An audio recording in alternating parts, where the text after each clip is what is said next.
जिस पड़ोसी ने मेरे धान के खेत में जानबूझकर अपनी सीवर पाइप घुसा दी थी और गंदे मल वाले पानी को मेरी धान की फसल में बहने दिया था। मैंने न उससे झगड़ा किया और न ही पुलिस में कंप्लेंट की, बल्कि चुपचाप खेत से सारा गंदा पानी निकलवा दिया और उसके बाद वहाँ सैकड़ों पॉपुलर के पेड़ लगा दिए। जब पूरा गांव मेरा मजाक उड़ा रहा था कि मैं हमेशा की तरह दबकर रह गया, उन्हें जरा भी अंदाजा नहीं था कि मेरे पैरों के नीचे उग रहा यह नया जंगल धीरे धीरे अपनी जड़ें फैलाते हुए सीधे पड़ोसी की बिल्डिंग की फाउंडेशन तक पहुंच रहा था। उस सुबह भी मैं रोज की तरह अपने धान के खेत में उतरा, लेकिन जैसे ही मेरा टखना पानी में पड़ा मुझे एक अजीब सी गर्माहट महसूस हुई। अगले ही पल इतनी भयानक बदबू मेरी नाक में घुसी कि उल्टी आने लगी। वह साफ तौर पर मल की बदबू थी। मेरा पेट जैसे एकदम मरोड़ खा गया। मैंने देखा खेत की मेड़ के एक कोने से पीले भूरे रंग का गंदा पानी निकल रहा था और सीधे मेरे उस धान के खेत में बह रहा था, जिसे मैंने दिन रात मेहनत करके संभाला था। जो धान की पौध कभी हरी भरी लहराती थी वह अब पीली पड़ चुकी थी और मुरझाने लगी थी। उस पल मैं वहीं पत्थर की तरह जम गया। ऐसा लगा जैसे किसी ने मेरा सीना मुट्ठी में कसकर पकड़ लिया हो। ये खेत मेरी माँ ने अपने हाथों से मुझे सौंपा था। यही हमारे पूर्वजों की छोड़ी हुई इकलौती विरासत थी। मैं उस गंदे पानी का सोर्स ढूंढते हुए आगे बढ़ा। झाड़ियों को हटाया तो वहाँ एक धूसर रंग की पीवीसी पाइप साफ दिखाई दी और उसका दूसरा सिरा सीधे मेरे पड़ोसी वांग दहाई की नई बनी आलीशान विला तक जा रहा था। मेरे भीतर गुस्सा ज्वालामुखी की तरह फट पड़ा। मैंने मुट्ठियां इतनी जोर से भींच ली कि पूरा शरीर कांपने लगा। वांग दहाई का घमंड से भरा चेहरा मेरी आंखों के सामने घूम गया। वह हमेशा गांव वालों पर हुक्म चलाता था, मानो बाकी सब लोग उसके पैरों की धूल हों। मुझे वह दिन भी याद आ गया जब उसने अपनी विला बनवाते समय कुछ फुट जमीन हड़पने के लिए मेरे खेत की मेड़ को जबरदस्ती अंदर की तरफ खिसका दिया था। उसकी हर गंदी हरकत मेरे दिल पर लाल गर्म लोहे की मुहर की तरह अंकित थी। उस समय मेरा मन हुआ अभी जाकर उसका कॉलर पकड़ लूं और पूछूं क्या उसका दिल भी उसी गंदे मल वाले पानी में डूबा हुआ है। लेकिन जैसे ही मैंने एक कदम आगे बढ़ाया मुझे घर पर अकेली मेरी बूढ़ी माँ याद आ गई। मैंने किसी तरह अपने गुस्से को दबाया, खुद को शांत होने पर मजबूर किया और गले तक आ चुकी गालियां और अपना आवेग दोनों निगल गया। ऐसे इंसान से बहस करने का कोई फायदा नहीं था और अगर पुलिस में कंप्लेंट भी करता तो आखिर में वही होता, मामला रफा दफा। ज्यादा से ज्यादा उसे पाइप हटाने के लिए कहा जाता और मुझे धान की पौध का कुछ 100 रुपए कंपेंसेशन मिल जाता। लेकिन मेरी इज्जत का क्या, उस जमीन का क्या जिसे उसने शौचालय समझकर बर्बाद कर दिया था। वह थोड़े से पैसे उसके लिए कुछ भी नहीं थे। उल्टा उसे और यकीन हो जाता कि पैसे से हर चीज खरीदी जा सकती है और अगली बार वह इससे भी ज्यादा हद पार करता। मैंने चारों तरफ नजर दौड़ाई। पूरा खेत सुनसान पड़ा था। बस हवा में लहराती धान की बालियों की सरसराहट सुनाई दे रही थी। मैं नीचे बैठ गया। मेरी उंगलियां अब भी गंदा पानी बहा रही उस पीवीसी पाइप को छू गईं। वह ठंडी और बेहद सख्त थी। फिर मेरी नजर वांग दहाई की विला की फाउंडेशन पर गई। मैंने सीवर पाइप का रास्ता मन ही मन नापा और अंदाजा लगाने लगा कि उसकी फाउंडेशन मेरे खेत से कितनी दूर होगी। धीरे धीरे मेरी आंखों का गुस्सा शांत होने लगा। उस रात मैंने घर से अपने पूर्वजों की छोड़ी हुई खेती की वह पुरानी किताब निकाली। ये मेरे परदादा की विरासत थी। उसमें खेती से जुड़ी कई पारंपरिक बुद्धिमत्ता लिखी हुई थी। मेरी उंगलियां पन्ने पलटती रहीं और आखिर जाकर पॉपुलर के पेड़ वाले पन्ने पर रुक गईं। उसमें लिखा था पॉपुलर के पेड़ों की जड़ें बेहद आक्रामक होती हैं। वे बहुत तेजी से बढ़ती हैं। उनकी जड़ें जबरदस्त ताकत से मिट्टी और पत्थर तक चीर सकती हैं। वे जमीन को मजबूत भी करती हैं और चट्टानों को भी तोड़ सकती हैं। मेरे होंठों पर एक ठंडी मुस्कान उभर आई। अगली सुबह अंधेरा पूरी तरह छंटने से पहले ही मैं कुदाल कंधे पर रखकर खेत पहुंच गया। गांव वालों को लगा कि मैं बर्बाद हुए धान के खेत की सफाई करने आया हूँ, लेकिन मैं उस गंदी जगह से आगे निकल गया और खेत के दूसरे सिरे पर चुपचाप ड्रेनेज चैनल खोदने लगा। किसी को नहीं पता था कि मैं क्या सोच रहा हूँ और किसी को यह भी नहीं मालूम था कि एक बेहद सोच समझकर रची गई बदले की शुरुआत हो चुकी थी। गांव के बाहर से उधार लाई गई पुरानी डीजल वाटर पंप कानों को चीर देने वाली आवाज में गरज रही थी, मानो कोई बूढ़ा बैल आखिरी दम तक जिद करके काम कर रहा हो। मैंने पंप की पाइप उस धान के खेत में डाल दी जो अब गंदे मल वाले पानी से काला पड़ चुका था। गंदा पानी और सड़ चुकी धान की पौध सब कुछ एक साथ पाइप के अंदर खिंच गया और दूसरी तरफ दूर पड़े सूखे नाले में बहा दिया गया। पूरे गांव में उस बदबू की दुर्गंध फैल गई। जो भी वहां से गुजरता नाक ढंक लेता और मुझे अजीब नजरों से देखने लगता। उसी समय गांव के बुजुर्ग लाओ चेन, जो मुझे बचपन से जानते थे, लाठी टेकते हुए मेरे पास आए। अरे श्याओ ली, ये क्या कर रहा है? क्या पूरा खेत सुखाकर फिर से तैयार करेगा? इसमें तो बहुत मेहनत लगेगी। वैसे भी इस साल ये खेत तो पूरी तरह बर्बाद हो चुका है। मैं अब धान नहीं उगाऊंगा। क्या धान नहीं उगाएगा तो फिर तू और तेरी माँ खाओगे क्या? ये तो तुम्हारे पूर्वजों की छोड़ी हुई जमीन है। मैंने कोई जवाब नहीं दिया, बस चुपचाप सूखते हुए खेत को देखता रहा। तभी एक तेज कार हॉर्न गूंजा। वांग दहाई की नई काली कार तेज ब्रेक लगाते हुए मेरे खेत की मेड़ के पास आकर रुक गई। उसने कार की विंडो नीचे की, अपना मोटा सा सिर बाहर निकाला और चेहरे पर मजाक उड़ाने वाली मुस्कान लेकर मुझे देखने लगा। आसपास तमाशा देखने खड़े कुछ गांव वाले धीरे धीरे हंस पड़े। मैंने बस शांत नजरों से उसकी तरफ देखा। शायद उसने ऐसी प्रतिक्रिया की बिल्कुल उम्मीद नहीं की थी। उसकी स्क्रिप्ट के मुताबिक मुझे फूट फूट कर रोना चाहिए था या फिर उसके ऊपर टूट पड़ना चाहिए था, ताकि वह ऊपर से एहसान जताते हुए कुछ 100 रुपए फेंक कर मुझे किसी भिखारी की तरह चलता कर देता। लेकिन मैंने उसे यह मौका ही नहीं दिया। मैंने नजरें फेर ली और बिना एक शब्द बोले फिर से वाटर पंप की पाइप ठीक करने लगा, इतने आराम से मानो कुछ हुआ ही ना हो। उसे ऐसा लगा जैसे उसका मुक्का रुई पर पड़ा हो। जब उसे कोई मजा नहीं आया तो कुछ गालियां बककर कार दौड़ाता हुआ वहां से चला गया। लाओ चेन उसकी बदतमीजी देखकर गुस्से से कांपने लगे। हरामजादा, हद कर दी इसने। शाओली, डर मत, मैं विलेज कमेटी में जाकर तेरे लिए इंसाफ मांगूंगा। कोई फायदा नहीं, ऐसे आदमी से इंसाफ मांगना सिर्फ अपनी बेइज्जती करवाना है। कुछ दिनों बाद खेत का सारा पानी आखिरकार निकल गया। जो कभी धान का खेत था अब बदबू मारता कीचड़ का मैदान बन चुका था। फिर गांव वालों की और भी हैरानी के बीच एक ट्रक मेरे खेत के पास आकर रुका। उसमें न धान के बीज थे और न ही फर्टिलाइजर उसमें भरी थी। पॉपुलर के पेड़ों की सैकड़ों पौध, कुछ अंगूठे जितनी पतली और कुछ मेरी बांह जितनी मोटी थी। मैंने उन्हें एक एक करके ट्रक से उतारा और बहुत संभाल कर खेत की मेड़ पर रख दिया। उधर गांव वालों की फुसफुसाहट फिर से शुरू हो गई। ली परिवार का लड़का तो सच में पागल हो गया है। अच्छा भला धान छोड़कर ये बेकार के पेड़ लगा रहा है। हा हा हा। ली छुआन, क्या तू गरीबी में पागल हो गया है? पेड़ लगाने हैं तो कहीं और लगा। अगर मनी ट्री भी लगाना है तो सही जगह चुन। तेरे इस खेत को तो गंदे मल वाले पानी ने सड़ा दिया है। यहाँ आखिर उगेगा ही क्या? मुझे तो लगता है तू भी अपने बाप की तरह दिमाग से ठीक नहीं है। वांग दहाई की बातें मेरे दिल में तीर की तरह चुभ गई। कुदाल चलाते हुए मेरा हाथ एक पल के लिए रुक गया। सीने में घुटन भरा दर्द उठा, लेकिन मैंने सिर नहीं उठाया और न ही कोई जवाब दिया। मैं बस पहले से भी ज्यादा ताकत से कुदाल चलाने लगा। वांग दहाई, बहुत जल्द तुझे पता चल जाएगा कि मैंने यहाँ पेड़ लगाए हैं या तेरी मौत का फरमान। बसंत की पहली बारिश सूखी जमीन में समा गई और मेरे लगाए हुए पॉपुलर के पौधों से एक एक करके कोमल हरे अंकुर निकलने लगे। उस उजड़ी हुई धरती पर वह हल्की सी हरियाली सबसे अलग दिखाई दे रही थी। उस दिन से ये पॉपुलर का जंगल ही मेरी पूरी दुनिया बन गया। मैं हर रोज सूरज निकलने से पहले उठता और खेत पर जाकर देखता आज किस पौधे में नई कली निकली है। मैं उन्हें पानी देता, फर्टिलाइजर डालता, उनकी जड़ों के आसपास उगी घास साफ करता, इतनी सावधानी से मानो कोई अनमोल चीनी मिट्टी का बर्तन संभाल रहा हूँ। कई बार मैं हाथ से उनके तनों को हल्के से सहलाता, उनकी खुरदरी छाल मानो मेरे साथियों की तरह मुझसे बातें कर रही हो। मैं उनसे धीरे धीरे कहता, जल्दी बड़े हो जाओ, तुम जितनी जल्दी बढ़ोगे मेरी उम्मीद भी उतनी ही जल्दी पूरी होगी। दिन प्रतिदिन धूप और हवा में काम करते करते मेरा चेहरा और भी सांवला और खुरदुरा हो गया। हथेलियों पर मोटे मोटे छाले पड़ गए, लेकिन मेरी आंखों में अक्सर एक अजीब सी चमक दिखाई देती थी। उस चमक में उम्मीद भी थी और बेहद ठंडा हिसाब भी। गांव वालों की बातें भी बदलने लगी। पहले वे कहते थे ये पागल हो गया है, फिर धीरे धीरे कहने लगे इस पर तो जुनून सवार हो गया है। वे समझ ही नहीं पा रहे थे कि पीढ़ियों से खेती करने वाला एक आदमी पेट भरने वाली फसल छोड़कर ऐसे पेड़ क्यों उगा रहा है जो उनके हिसाब से किसी काम के नहीं थे। लाओ चेन कई बार मुझसे मिलने आए। हर बार लंबी सांस भरकर कहते, मेरी बात मान, इन पेड़ों को उखाड़ दे। मैं बस मुस्कुरा देता और सिर हिला देता। मेरी खामोशी और मेरी जिद हर समझाइश को बेकार बना देती थी। धीरे धीरे लोगों ने भी मुझे समझाना छोड़ दिया। समय चुपचाप गर्मी की शुरुआत तक पहुंच गया। उधर वांग दहाई की आलीशान विला में धीरे धीरे कुछ अजीब बदलाव दिखाई देने लगे। एक दोपहर मैं जानबूझकर उसके पिछवाड़े से गुजरा और आंखों के कोने से मुझे वही दिख गया जिसका मैं इंतजार कर रहा था। उसकी विला की उस बाहरी दीवार के कोने पर जो मेरे खेत की तरफ था, फाउंडेशन से शुरू होकर बाल जितनी पतली एक दरार धीरे धीरे ऊपर की ओर बढ़ चुकी थी। मेरा दिल जोर से धड़क उठा और अगले ही पल मैं अंदर ही अंदर खुशी से भर गया। ये तो मेरी उम्मीद से भी जल्दी हो गया था। कुछ दिनों बाद वांग दहाई एक मिस्त्री को लेकर आया ताकि वह दरार भर सके। मैं अपने घर की दीवार के पीछे छिपकर उनकी बातें सुनने लगा। बॉस वांग, लगता है फाउंडेशन थोड़ा सा बैठ गई है, छोटी सी प्रॉब्लम है, भर देंगे तो ठीक हो जाएगी। फाउंडेशन बैठ गई? मैंने तो सबसे बेहतरीन कंस्ट्रक्शन टीम से यह विला बनवाई थी, ऐसा कैसे हो सकता है? जरूर तुम लोगों ने काम ठीक से नहीं किया था, जल्दी इसे ठीक करो। लेकिन ये तो बस शुरुआत थी। बहुत जल्द उसके घर के पिछवाड़े की ड्रेनेज लाइन भी बार बार ब्लॉक होने लगी। हर कुछ दिनों में सीवेज वापस ऊपर आ जाता और पूरा आंगन बदबू से भर जाता। हर बार वह गालियां देता, लोग बुलाकर लाइन साफ करवाता और सारी गलती या तो कंस्ट्रक्शन क्वालिटी पर डाल देता या अपने घर वालों के गलत इस्तेमाल पर। उसने एक बार भी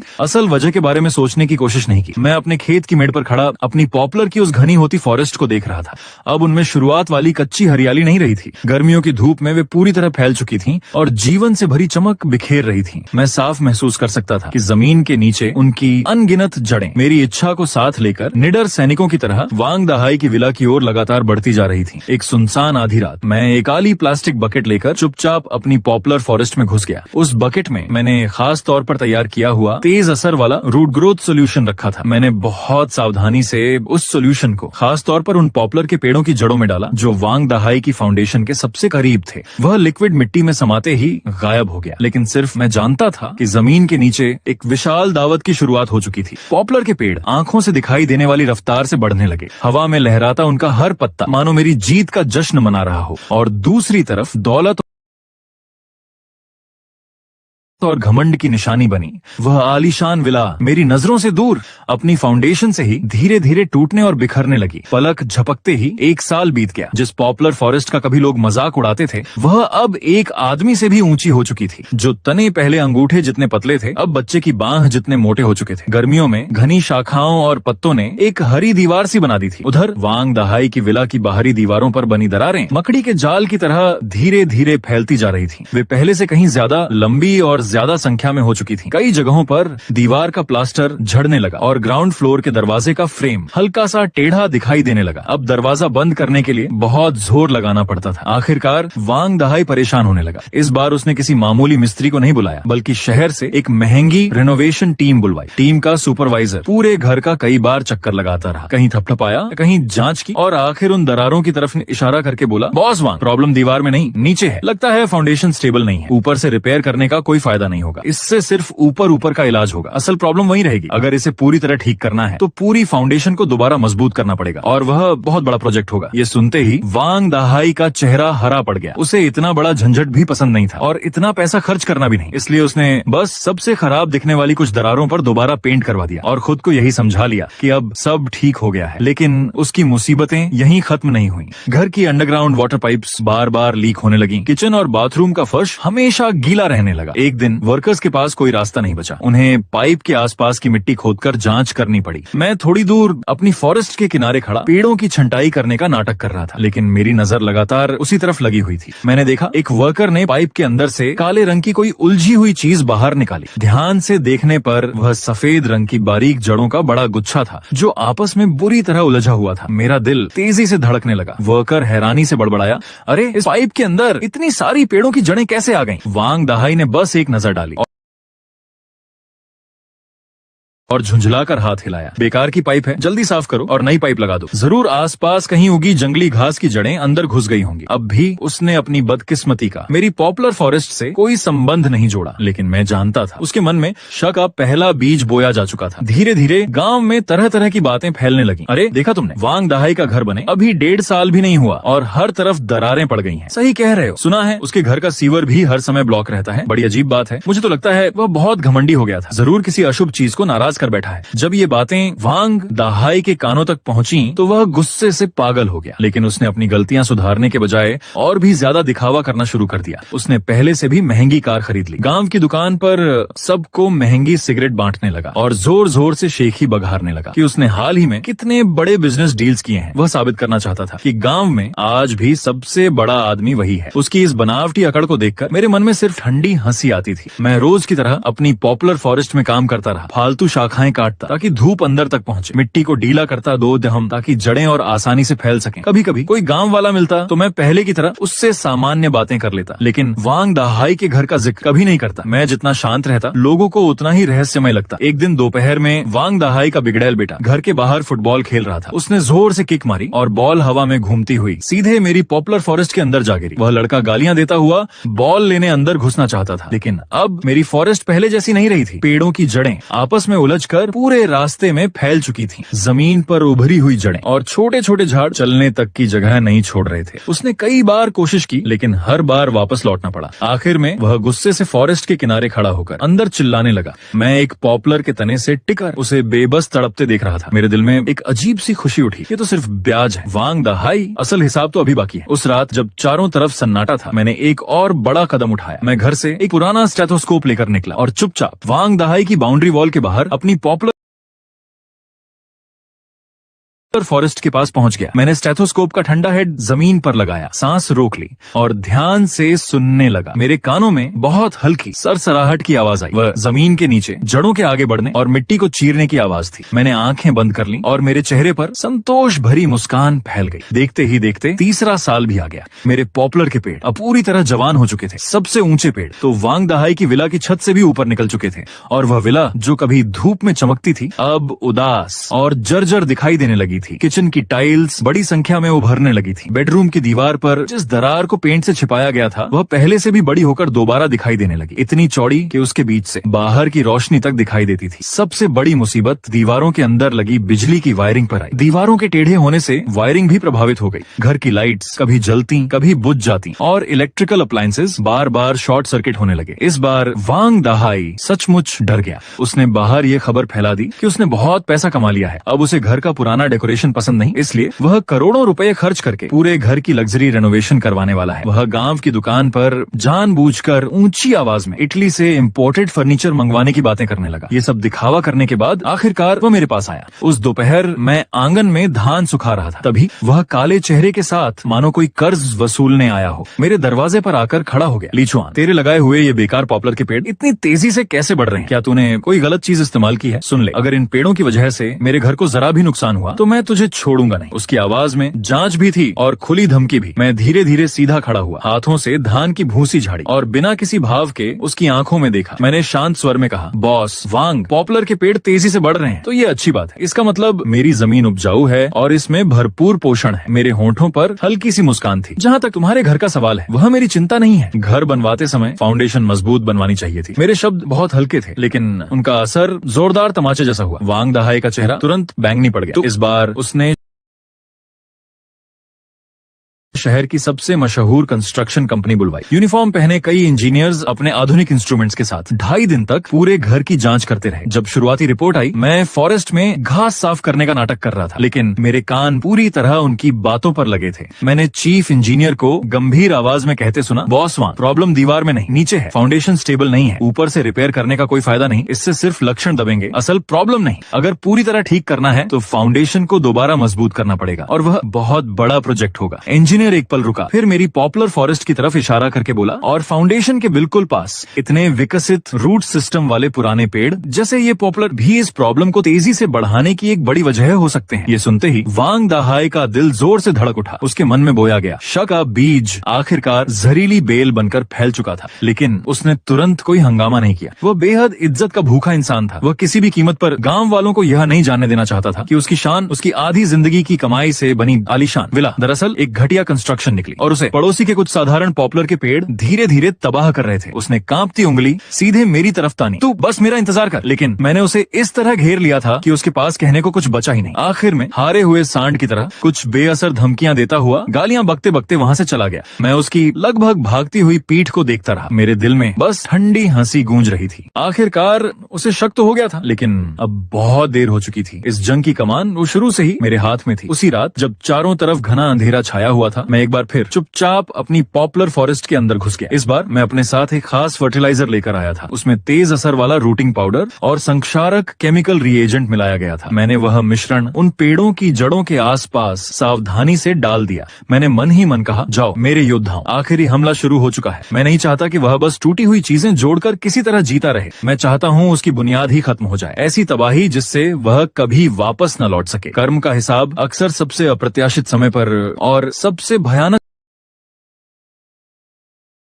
रूप में सामने आता है। वह कड़ाके की सर्दी वाली एक रात थी। उत्तर की ठंडी हवा भूतों की चीख जैसी आवाज कर रही थी। पूरा गांव गहरी नींद में डूबा हुआ था। अचानक धड़ाम, एक जोरदार धमाका हुआ, मानो शांत धरती पर बिजली गिर पड़ी हो। उस धमाके ने पूरी रात की खामोशी चीर दी। अगले ही पल वांग दहाई के घर की तरफ से चीख पुकार और अफरा तफरी मच गई। मैं झटके से बिस्तर पर उठ बैठा, जल्दी से कपड़े पहने और दौड़कर खिड़की के पास पहुंच गया। मैंने देखा वांग दहाई का पूरा आंगन रोशनी से जगमगा रहा था। चारों तरफ पानी ही पानी था। उसके घर की जमीन के नीचे दबी वाटर पाइप फट चुकी थी। बर्फ जैसा ठंडा पानी फव्वारे की तरह जमीन से उफन कर बाहर निकल रहा था। कुछ ही पलों में पूरा आंगन एक छोटे तालाब में बदल गया। सुबह होते ही रिपेयर वर्कर्स वहां पहुंचे और जमीन खोदनी शुरू कर दी। जो भी वहां मौजूद था, यहाँ तक कि खुद वांग दहाई भी, सबके मुंह से एक साथ ठंडी सांस निकल गई। उनके सामने का नजारा किसी भी इंसान की रूह कंपा देने के लिए काफी था। कटोरे जितनी मोटी विशाल पॉपुलर की जड़ें उस मजबूत मेटल वाटर पाइप के चारों तरफ लिपटी हुई थीं। उन्होंने पाइप को इतनी बुरी तरह दबा दिया था कि वह टेढ़ी होकर आखिरकार फट गई थी। लेकिन ये सबसे डरावनी बात नहीं थी। जैसे जैसे खुदाई गहरी होती गई, फाउंडेशन के नीचे का दृश्य और भी भयावह होता गया। मोटी और पतली अनगिनत जड़ों ने एक घना जाल बना दिया था। उन्होंने पूरी फाउंडेशन के नीचे की मिट्टी को पूरी तरह ढीला कर दिया था। मजबूत कंक्रीट फाउंडेशन अब जगह जगह बड़ी और छोटी दरारों से भर चुकी थी। कई हिस्सों में अंदर खालीपन पैदा हो चुका था और टूट फूट साफ दिखाई दे रही थी। पूरा घर अब ऐसे झुकने लगा था जिसे कभी वापस ठीक नहीं किया जा सकता था। वांग दहाई उस विनाश को देखता रह गया। उसके चेहरे का सारा रंग उड़ गया। वह बिल्कुल सफेद पड़ चुका था। अब उसे पूरी तरह समझ आ गया, ये न तो खराब फेंग शुई था और न ही कंस्ट्रक्शन क्वालिटी की प्रॉब्लम। ये सीधा सीधा बदला था, एक बहुत पहले से रची गई योजना। उसका पूरा शरीर बेकाबू होकर कांपने लगा। उसके होंठ थरथरा रहे थे, लेकिन मुंह से एक शब्द भी नहीं निकल रहा था। अचानक वह पागल जंगली जानवर की तरह घूमकर लाल आंखों से मेरी पॉपुलर फॉरेस्ट को घूरने लगा। ली छुआन, तू कसाई है, मैं तुझे जान से मार डालूंगा। लेकिन उसे